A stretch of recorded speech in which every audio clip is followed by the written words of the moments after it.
به نام خالق هستی، روانشناسی فروش، فصل 4، پارت 2. چرا خرید نمی کنند؟ کسانی که محصول شما و یا محصول رقبای شما را نمی خرند، بزرگترین منبع خرید شما هستند.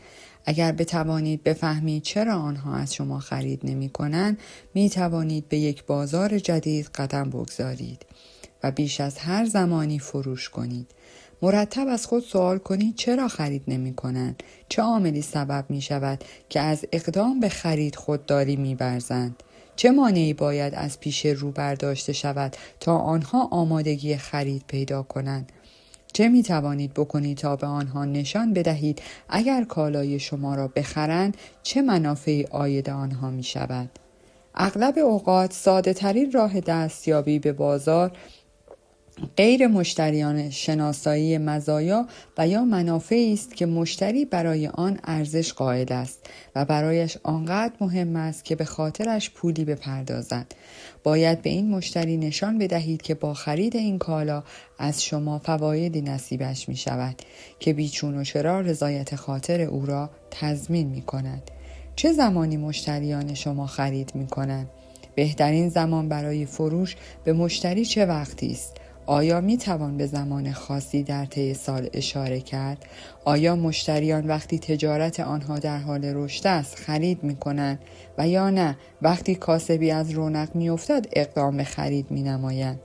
بعضی از خدمات و محصولات مناسب زمانی هستند که تجارت با مشکلات دست به گریبان می شود. محصولات دیگر زمانی که تجارت در حال رشد و رونق است خریدار پیدا می کند. مشتریان شما در کدام فصل سال بیشترین خریدشان را می کنند؟ در چه مرحله از چرخه تجارت آنها بیشتر می خرند؟ بعضی از محصولات بیشتر مناسب مؤسساتی هستند که کارشان را به تازگی شروع کرده اند. بعضی دیگر مناسب سازمان‌های رشد کرده هستند و سرانجام برخی از محصولات مناسب مؤسسات و سازمان‌های بزرگ هستند. چه عاملی میل به خرید را ایجاد می کند؟ بعضی ها خریداران تکانه‌ای هستند. این اشخاص به محض ورود کالا به بازار خرید می کنند. اینها همان کسانی هستند که می خواهند در شب اول نمایش فیلم مورد نظر خود را تماشا کنند. اینها به محض آنکه رستورانی افتتاح می شود برای صرف شام و نهار به آنجا می روند. اینها به محض عرضه یک مدل جدید در فروشگاه‌های خریدار آن می شوند. از سوی دیگر بسیاری از اشخاص محصولات را 2 تا 4 سال پس از آنکه به بازار عرضه شده اند خریداری می کند تا از مرغوبیت و فواید آن مطمئن شده باشند. در این زمینه به کامپیوترهای شخصی توجه کنید. در نتیجه بسیاری از اشخاص محصولات را 2 تا 4 سال پس از آنکه به بازار عرضه شده اند خریداری می کنند تا از مرغوبیت و فواید آن مطمئن شده باشند. بسیاری از خریداران زمانی به بازار می آیند که بازار در شرایط پختگی قرار گرفته باشد. ممکن است محصول به انتهای چرخه زندگی خود رسیده باشد. در این زمان این کالا جای خود را به کالای دیگر می دهد و سریعتر، بهتر و ارزانتر است و سرانجام به خریدارانی می رسیم که درست قبل از خرید کالا از بازار آن را خریداری می کنند. چه اتفاقی باید بیفتد تا مشتری احتمالی کالای شما را خریداری کند؟ اغلب اوقات اشخاص وقتی اقدام به خرید یک کالا می کنند که تعریف آن را از دیگران و از شخصی که به او اعتماد دارند شنیده باشند. گاه خریدار احتمالی زمانی اقدام به خرید می کند که با یک مشتری راضی در این خصوص حرف زده باشد. به 2 سوال مفیدی که می توانید از خریدار مردد بپرسید توجه کنید. چه اتفاقی باید بیفتد که به خرید این کالا علاقه‌مند شوید؟ باید در چه زمینه‌ای متقاعد شوید که این کالا را خریداری کنید؟ جوابهایی که به دست می آورید کلید راهگشای فروش را در اختیارتان قرار می دهد. از توصیه نامه استفاده کنید. یکی از قدرتمندترین ابزار فروش عکس توصیه نامه است وقتی میگویند محصول شما برای خریدار احتمالی انتخاب بسیار خوبی است، او بلافاصله حرفهای شما را فاقد ارزش ارزیابی می‌کند. زیرا به هر صورت شما یک فروشنده هستید، اما وقتی شخص دیگری که محصول را از شما خریده به مرغوبیت آن اشاره می کند، مشتری حرف او را می پذیرد و ارزیابیش را قبول می کند. چند سال قبل وقتی در حال شکل دادن به یک کاسبی بودم، پیوسته با خریداران بالقوه مشکل داشتم، زیرا به هر صورت در آن کار به خصوص تازه وارد بودم. با این حال با هر کسی که کار کرده بودم از خدمات من راضی بود. بنابراین تصمیم گرفتم به مدت 1 هفته با مشتریان سابق خود ملاقاتی داشته باشم و از آنها خواستم اگر از کالای من رضایت دارند نامه‌ای در توصیه و تایید آن بنویسند. اغلب آنها بلافاصله موافقت کردند. نامه ها را در یک پوشه گذاشتم. این کار حرفه مرا متحول ساخت. استراتژی برنده من: از آن به بعد وقتی با یک مشتری احتمالی ملاقات می کردم به او می گفتم قبل از هر چیز اجازه بدهید برخی از توصیه‌نامه های خریداران این محصول را به شما نشان بدهم. بعد پوشه را به او می دادم تا نامه را بخواند. به این نتیجه رسیدم که اشخاص از خواندن این توصیه‌نامه ها لذت می برند. گاه به شکلی حیرت انگیز کسی که نامه ها را می خواند جواب می داد که دیگر نیازی به مذاکره نیست و او خریدار کالای من است. خیلی ها حاضرند در صورت درخواست شما این توصیه نامه یا گواهی نامه را به شما بدهند. می توانید این نامه ها را خودتان بنویسید و بعد از مشتری قبلی بخواهید نامه را در سربرگ های خود تایپ کند. به کمک توصیه نامه ها بر مخالفت ها غلبه کنید. اگر اعتراض واحدی را چند باره دریافت می کنید، مثلا اگر اعتراض خریداران به قیمت بالای شما و جدید بودن محصولتان در بازار است، از کسانی که به شما توصیه نامه می دهند بخواهید در نامه هایشان به این اعتراض جواب بدهند. برای مثال فرض کنید قیمت کالای شما در مقایسه با قیمت کالای رقیبتان گرانتر است. اگر این سبب اعتراض می شود، از نویسندگان توصیه نامه ها بخواهید با این موضوع اشاره کنند. به نمونه زیر توجه کنید. برایان عزیز، بدین وسیله خواستم در نامه‌ای بگویم چقدر از اینکه کالای تو را خریدم خوشحال هستم، ولی اولین بار به من مراجعه کردی.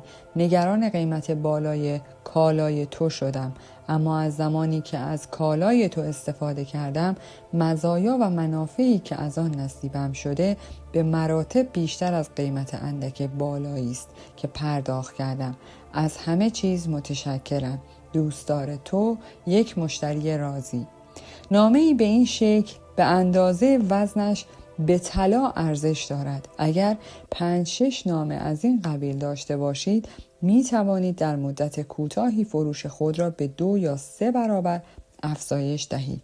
دیری نخواهد گذشت که با هر کسی صحبت کنید، کالایتان را به او خواهید فروخت. بهترین تبلیغ: قدرتمندترین تبلیغ قدرت کلمات است. 85% فروش ها از آن رو اتفاق می افتد که کسی در مقام تعریف از آن کالا حرف زده باشد. همه تبلیغات برای این است که اشخاص را متقاعد کنیم کالای ما را امتحان کنند و بعد در وصف آن حرف بزنند. در نتیجه 85% فروش ها از آن رو اتفاق می افتد که کسی در مقام تعریف از آن کالا حرف زده باشد. در صنعت سینما 80% بودجه تبلیغاتی به هفته اختصاص داده می شود که فیلم برای اولین بار به نمایش در می آید. هدف این است که در کوتاه‌ترین زمان ممکن تماشاگران هرچه بیشتر به سالن‌های نمایش کشیده شوند. آخرین باری که برای رفتن به یک رستوران به دفتر تلفن مراجعه کردم کی بود؟ به جای آن معمولاً رستوران را با توجه به تعریفی که از کسی درباره آن شنیدم انتخاب می کنید. حتما سوال کنید مشتریان راضی شما بهترین منبع فروش برای شما به حساب می آیند. اگر وقتی صرف کنید و از آن بپرسید چرا کالای شما را خریداری کردند، علت آن را به شما خواهد گفت. وقتی بدانید چرا مشتریان از شما خرید می کنند، می توانید وقتی با مشتریان جدید روبرو می شوید این حرف و دلیل را با آنها در میان بگذارید. با مشتریان راضی تماس بگیرید، به دیدار او بروید، به او بگویید که شرکت شما اقدام به یک بررسی کرده است. ما با برخی از ارزشمندترین مشتریانمان صحبت می‌کنیم تا بدانیم چگونه می‌توانیم در آینده به آنها خدمات بهتری عرضه کنیم. ممکن است به چند سوال من جواب بدهید. بعد از آن از او سوالاتی از این دست بپرسید: 1. چرا تصمیم گرفتید از ما خرید کنید و از دیگران خرید نکنید؟ 2. به نظر شما کالای ما چه فایده‌ای ویژه‌ای برای شما دارد؟ 3. چگونه می توانیم در آینده بیشتر به شما کمک کنیم؟ 4. به نظر شما کدام گروه از مشتریان بهتر می توانند از کالای ما استفاده کنند؟ آیا به هنگام خرید کالای ما احساس کردید که این کالا کار ویژه‌ای برای شما می کند؟ هرگز از سوال کردن نترسید. اگر از مشتریان راضی خود به اندازه کافی سوال کنید و بعد به وقت به جوابهای آنها گوش بدهید، آنها آنچه را که احتیاج دارید با شما در میان می‌گذارند و شما سریعتر و راحت‌تر از همیشه می‌توانید کالایتان را به فروش بگذارید. از سیالسازی ذهنی به طور مرتب استفاده کنید. این یکی از قدرتمندترین روش‌ها برای رسیدن به خلاقیت بیشتر است. می توانید این گونه به فرصت‌های مطلوب دست پیدا کنید و بر موفقیت خود در کار فروش بیفزایید. اسم آن را روش 20 ایده گذاشتم. وقتی به طور مرتب از این روش استفاده می کنید و برخی از ایده های به دست آمده را مورد استفاده قرار می دهید، در ماه‌های آینده فروشتان را به 2 برابر و یا بیشتر افزایش می دهید. اجازه بدهید به طرز کار این روش اشاره کنم. برگ کاغذی بردارید و بالای آن بزرگترین هدف یا بزرگترین مسئله تان را به شکل یک سوال بنویسید. مثلا می توانید بنویسید چگونه می توانم در 12 ماه آینده درآمدم را به 2 برابر افزایش بدهم. حتی می توانید مشخص‌تر از این برخورد کنید: چگونه می توانم در 12 ماه آینده درآمدم را از $50,000 به $100,000 برسانم. دقیق و مشخص حرف بزنید. هرچه سوال شما دقیق تر باشد، ذهن شما می تواند جوابهای متعددتری برای آن پیدا کند.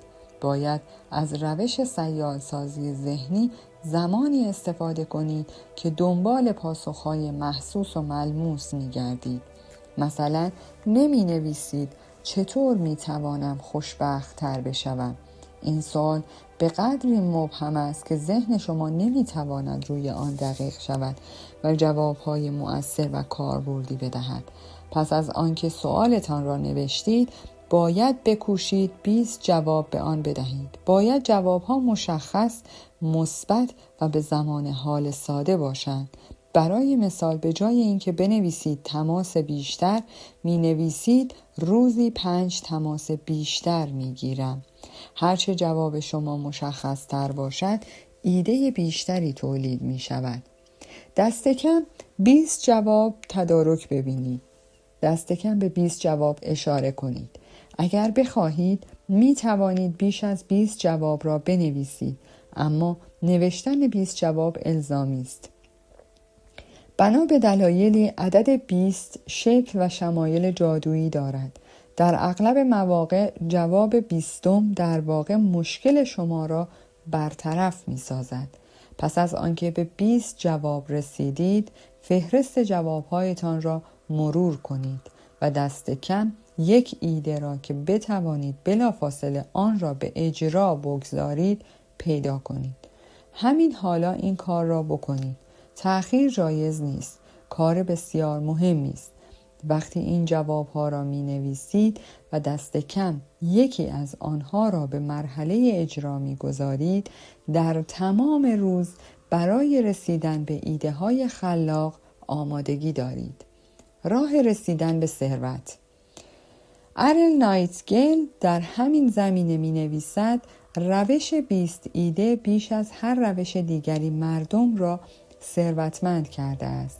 به اعتقاد من و با توجه به تجربه بسیاری از پژوهشگران، تمرین 20 ایده زندگی را متحول می سازد. وقتی نوشتن این را شروع می کنید، می توانید از آن در تمامی زمینه‌های زندگی استفاده کنید. می توانید آن را در مورد هر پروژه‌ای بزرگ یا کوچک مورد استفاده قرار بدهید. می توانید از آن برای خرید یک خانه یا ایجاد یک حرفه استفاده کنید. نتایجی که به دست می آورید و به شدت حیرت انگیز است.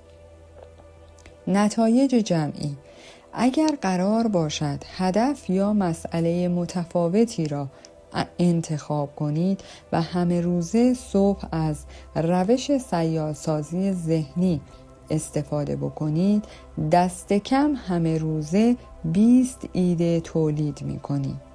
اگر هفته‌ای 5 روز این روش را مورد استفاده قرار بدهید، هفته‌ای 100 ایده به دست می آورید و اگر این روش را هفته‌ای 5 بار به مدت 50 هفته در سال تکرار کنید، همه ساله 50,000 ایده به دست می آورید. اگر روزی یک ایده را انتخاب کنید و بلافاصله آن را به مرحله اجرا بگذارید، به سال 250 ایده می رسید که می توانید در زندگی از آن استفاده نمایید و سریعتر به هدفهای خود برسید. سوال بزرگ: اگر برای موفقیت بیشتر سالی 250 ایده را بیازمایید، آیا فکر می کنید این تأثیری بر زندگی شما می گذارد؟ آیا درآمدتان افزایش می یابد؟ آیا فکر می کنید به کار بردن روزی یک ایده زندگی شما را در فاصله 1 سال متحول می سازد؟ مارشال مکلوهان زمانی نوشت: آنچه شما احتیاج دارید ایده است که 10% جدید باشد تا $1,000,000 کاسبی کنید. نیازی به این نیست که این ایده کشف قانون نسبیت باشد. کافی است روش‌های شما را اندکی بهبود ببخشد و به شما یک امتیاز رقابتی بدهد. یک امتیاز کوچک رقابتی کافی است که شما را از همه سایرین جدا کند تا در مسیر سرعت زیاد برای رسیدن به موفقیت به حرکت درآیید. در پایان تمریناتی هستند که شما با تکرار و تمرین آنها می توانید به روانشناسی فروش دست پیدا کنید. 1. شما یک نابغه هستید. از امروز مصمم شوید که از خلاقیت مادرزادی خود برای حل هر مسئله و غلبه بر هر مانعی استفاده کنید و به هدفهای خود دست پیدا کنید. 2. مهمترین هدف خود را بر بالای برگه‌ای به شکل یک سوال بنویسید و بعد به این سوال 20 جواب بدهید. بعد از آن روی یکی از جوابها اقدام فوری به عمل آورید. 3. نکته مثبت خود را در زمینه کالا یا خدمتی که ارائه می دهید شناسایی کنید. چه عاملی است که به شما امکان می دهد بیشتر و بهتر از رقیبانتان فروش کنید؟ 4. مشخص کنید چرا مشتریان از شما خرید می کنند و از شخص دیگری نمی خرند. کدام مشتری می تواند از محصول شما بیشترین استفاده را ببرد؟ 5. بیشترین تمرکز مشتریان شما در کجاست؟ چگونه می توانید با آنها بیشتر وقت صرف کنید؟ 6. کالاها و خدمات خود را به شکل معنیداری از کالا و خدمات مشابه متمایز کنید. ببینید چرا دیگران از شما خرید می کنند. بعد به آنها نشان بدهید که چرا کالای شما از کالای دیگران بهتر است. 7. از مشتریان راضی خود تاییدنامه یا توصیه‌نامه بگیرید و بعد آن را به مشتریان احتمالی بعدی نشان دهید. بهترین جایزه‌ای که زندگی می‌تواند به شما بدهد، فرصت کار کردن زیاد روی کاری است که ارزش آن را دارد. تئودور روزولت